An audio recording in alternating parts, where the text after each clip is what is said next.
We need to replace the aerator in this bathroom faucet. The procedures here are similar for kitchen faucets as well. If you're having the problem seen here in the video, this is definitely the video for you. We're going to fix the problem right now. There are generally three types of aerators. There's regular, which is a large aerator the size of a quarter, junior, which is medium-sized, about the size of a nickel, and Tom Thumb, which is the smaller size aerator, which is nearly the size of a dime.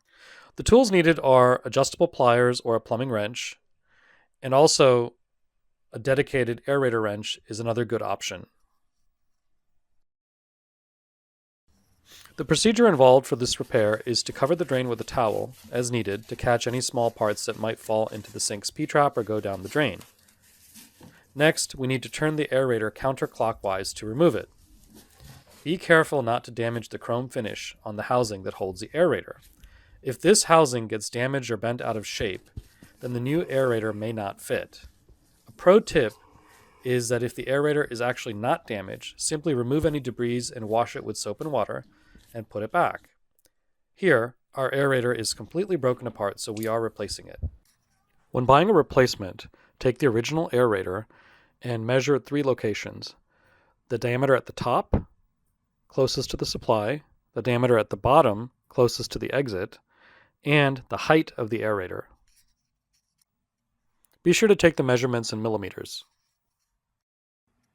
A common mistake to avoid is forgetting to remove the washer that sits above the aerator in the assembly.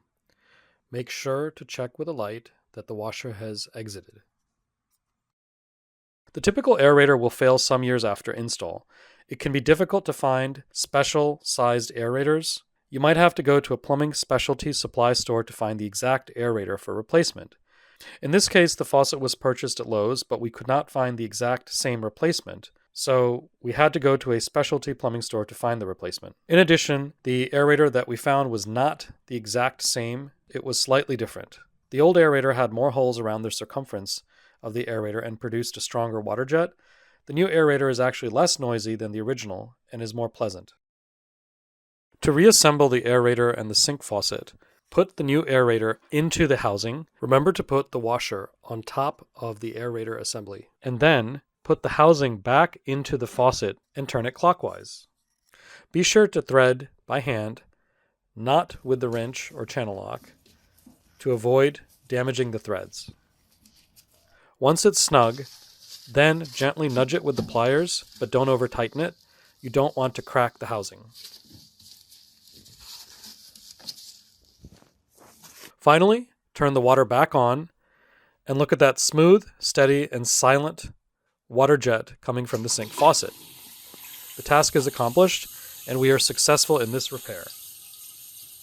If you found this video helpful, please leave a comment, give a thumbs up, consider subscribing to this channel, and click on the bell icon for future updates. Thank you for watching.